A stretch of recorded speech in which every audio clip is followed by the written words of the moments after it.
কেউ কিছু বললেই কি আপনি অতিরিক্ত কষ্ট পান? ছোট্ট একটা মন্তব্য, সেটাও কি আপনাকে আঘাত করে? আপনার মাথায় কি সবসময় একটাই কথা ঘুরতে থাকে, ও কেন এমন বলল? আজ আমরা এই ভিডিওতে বুঝবো এটা আসলে কি। এটা কি আপনার ভেতরের অতিরিক্ত সংবেদনশীলতা, নাকি আপনার মনের মধ্যে লুকিয়ে থাকা অন্য কিছু? দেখুন, সমালোচনা শুনে সবাই কিন্তু কষ্ট পায় না, কিন্তু কিছু মানুষ আছে যারা এই বিষয়টাকে অতিরিক্ত গভীরভাবে নেয়। ধরুন, কেউ কিছু বলল, কেউ হয়তো আপনাকে বলল যে এই কাজটা তোমার ঠিক হয়নি, বা এই কাজটা তুমি পারোনি, বা এই কাজটা তোমার দ্বারা হবে না। তখন আপনার কিন্তু মাথার মধ্যে এটাই চলতে থাকে, আপনি বোধহয় ভুল, অর্থাৎ আপনি সত্যিই হয়তো এই কাজটা পারেন না। এখন প্রশ্ন হচ্ছে, কেন এমন হয়? এই প্রবণতার পেছনে আসলে মূলত 4টে মনস্তাত্ত্বিক কারণ কাজ করে। প্রথম কারণ, ছোটবেলার অতিরিক্ত সমালোচনা। রিসার্চে এটা দেখা গেছে যে ছোটবেলায় যদি কোনো শিশুকে অতিরিক্ত সমালোচনা করা হয় তার কাজে, তার পড়াশোনা নিয়ে, তার আচার আচরণ নিয়ে, তবে সেই শিশু বড় হয়ে কিন্তু তার মাথার মধ্যে এইরকম একটা প্রবণতা ঢুকে যায় যে সে সমালোচনা শুনলেই কিন্তু ঘাবড়ে যায়, তার মধ্যে একটা লো কনফিডেন্স কাজ করতে থাকে। দ্বিতীয় কারণ হচ্ছে অন্যের সঙ্গে তুলনা করা। সেটা আমরা নিজেরা নিজেদেরকে করি, অথবা আমাদের পরিবারের লোকজনেরাও করে। কিরকম না, আমরা নিজেরা নিজেদেরকে এমনভাবে তুলনা করি যে আমি বোধহয় এই কাজটা পারছি না, আমার ওই বন্ধুটা করতে পারছে, ওই বন্ধু এমন কিছু করছে যেটা আমি পারছি না। এরকম তো আছেই। এছাড়া ধরুন, আমার পরিবার থেকেও অনেক সময় বলে যে ও পারলো, তুমি পারছো না, তোমার দ্বারা হচ্ছে না কেন, সে পারছে। এই যে অন্যজনের সঙ্গে তুলনা করা, এটাও কিন্তু আমাদের লো কনফিডেন্স তৈরি করে। 3 নম্বর কারণ, নিজের অ্যাচিভমেন্টকে ছোট করে দেখা।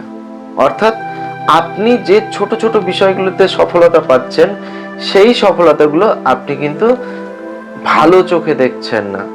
আপনার সফলতাগুলোকে আপনি গ্রাহ্য করছেন না, পাত্তা দিচ্ছেন না। সেই জায়গায় অন্য কে কি করছে সেটা দেখছেন। অর্থাৎ আপনার বন্ধু, আপনার আত্মীয় পরিজন, আপনার কাছের কেউ হয়তো কিছু একটা সাকসেস পেয়েছে, সেটাতে আপনি বিরাট কিছু মনে করছেন, কিন্তু আপনি যে অ্যাচিভমেন্টগুলো করছেন, আপনি যে ছোট ছোট কাজগুলো সাকসেসফুলি কাজ করছেন, সেই কাজগুলোকে আপনি গুরুত্ব দিচ্ছেন না। এগুলো কিন্তু আমাদের মনের মধ্যে লো কনফিডেন্স তৈরি করে। 4 নম্বর কারণ, সেটা হচ্ছে প্রত্যাখ্যাত হওয়ার ভয়, রিফিউজড হওয়ার ভয়। আমাদের মনের মধ্যে এই একটা ভয় কিন্তু কাজ করে। কি কাজ না, আমাদের সবসময় মনে হয় যে আমি এই প্রপোজালটা নিয়ে যাব, আমি এই প্রপোজালটা দেব, যদি আমাকে রিফিউজ করে, যদি আমাকে প্রত্যাখ্যাত হতে হয়। এই যে ভয়টা, এই ভয়টাও কিন্তু আমাদের মধ্যে এক ধরনের লো কনফিডেন্স গড়ে তোলে। আর যখন এইভাবে আমাদের ব্রেনের মধ্যে লো কনফিডেন্স তৈরি হয়, তখনই কিন্তু এটা আমাদের কাছে হুমকির কারণ হয়ে দাঁড়ায়। অর্থাৎ আমাদের লো কনফিডেন্সই হচ্ছে অন্যের সমালোচনা শুনে আমাদেরকে কষ্ট দেয়। আমাদের মনের ভেতর যখন লো কনফিডেন্স তৈরি হয়, তখনই আমরা কিন্তু সমালোচনা শুনতে ভয় পাই। কেউ কোনো কমেন্ট করে দিলে আমরা কিন্তু সেটাকে নিয়ে কষ্টের মধ্যে থাকি। একটা কথা পরিষ্কার বুঝে নিন, সেন্সিটিভ হওয়া খারাপ না। সংবেদনশীল মানুষেরাই গভীরভাবে ভালোবাসতে জানে। তারা অন্যের কথা বোঝার চেষ্টা করে, তারা পরের দুঃখে কাতর হয়। কিন্তু সমস্যা তখনই হয় যখন সেই সংবেদনশীলতা আমাদেরকে ভেতর থেকে ভেঙে দেয়, যখন সেই সংবেদনশীলতা আমাদের মধ্যে লো কনফিডেন্স তৈরি করে, যখন সেই সংবেদনশীলতা আপনাকে কষ্টের কারাগারে আটকে রাখে। এখন প্রশ্ন হলো, এখান থেকে মুক্তি পাওয়া যায় কিভাবে? আমি এই যে কারোর সমালোচনা শুনলেই যে কষ্ট পাচ্ছি, এখান থেকে কিভাবে নিজেকে বাঁচাবো? দেখুন, এর উপায় আছে। প্রথম উপায়, সেটা হচ্ছে পজ থাকা, নিজেকে চুপ রাখা।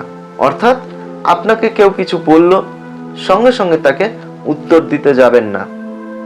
একটু সময় নিন, একটু ভাবুন বিষয়টাকে নিয়ে, যে আপনাকে যেটা বললো সেটা কি বলল। নিজেকে প্রশ্ন করুন, আমাকে যেটা বলল সেটা কি শুধুমাত্র তথ্য, নাকি যুক্তি, নাকি অন্য কিছু, নাকি শুধু মতামত। নিজেকে প্রশ্ন করুন। 2 নম্বর উপায়, নিজেকে ভ্যালু দিন। নিজেকে বলুন যে একটা ভুল মানেই সব শেষ নয়, আমার জীবনে আরো অনেক সুযোগ আসবে, অনেকবার আমি চান্স পাবো নিজেকে প্রুফ করার জন্য, সুতরাং একটা ভুলেই আমি ভেঙে পড়বো না। 3 নম্বর, সেটা হচ্ছে এভিডেন্স চেক করুন। আপনাকে কেউ কিছু বলে দিল, আপনি সেটা নিয়ে আপনি নিজেকে কষ্ট দিচ্ছেন, সেটা শুনে আপনি কষ্ট পাচ্ছেন, এটা না করে আপনাকে কেউ যে মন্তব্যটা করছে সেই মন্তব্যের পেছনে কতটা যুক্তি আছে, সেটা আদৌ সঠিক কিনা, তার কোনো প্রুফ আছে কিনা, সেটা চেক করুন।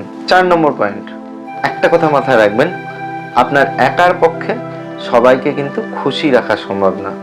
অর্থাৎ আপনি সবাইকে হ্যাপিনেস দিতে পারবেন না। এই বর্ডারটা নিজের মধ্যে তৈরি করুন যে আমাকে যে সমালোচনা করছে, আমাকে যে বাজে কমেন্ট করছে, তাকে খুশি করার ক্ষমতা হয়তো আমার নেই, সেই জন্য সে আমার বিরুদ্ধে একটা কমেন্ট করছে, আমি এটাকে নিয়ে বেশি মাথা ঘামাবো না। এই 4টে বিষয় নিজের সঙ্গে কিন্তু প্রয়োগ করুন, দেখবেন আপনার যে লো কনফিডেন্স কাজ করছে সেটা কিন্তু আস্তে আস্তে কেটে যাবে। মনে রাখবেন, মানুষের কথাতে কিন্তু আপনার পরিচয় না, আপনার পরিচয় আপনার কাজের মাধ্যমে।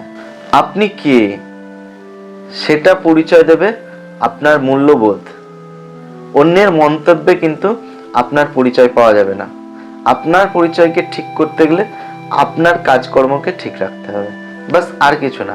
নিজের প্রতি কনফিডেন্স থাকুন, নিজেকে একটু শক্ত করুন, নিজের অ্যাচিভমেন্টের প্রতি একটু খুশি থাকুন, দেখবেন নিজের জীবন অবশ্যই হাসি খুশিতে ভরে উঠবে। আর হ্যাঁ, যদি আপনাদের কারোর সঙ্গে এরকম হয়ে থাকে তাহলে এখনই কমেন্ট বক্সে কমেন্ট করে জানান। ধন্যবাদ, আজকের আলোচনা এ পর্যন্তই। শুভরাত্রি। আপনি কি অন্য মানুষের কথায় কষ্ট পান? তাহলে এখনই কমেন্ট করে জানান। আর এই ধরনের মনস্তাত্ত্বিক ভিডিও দেখার জন্য এখনই আমার এই হাসি খুশি জীবন ইউটিউব চ্যানেলটি সাবস্ক্রাইব করে নিন। ধন্যবাদ, শুভরাত্রি।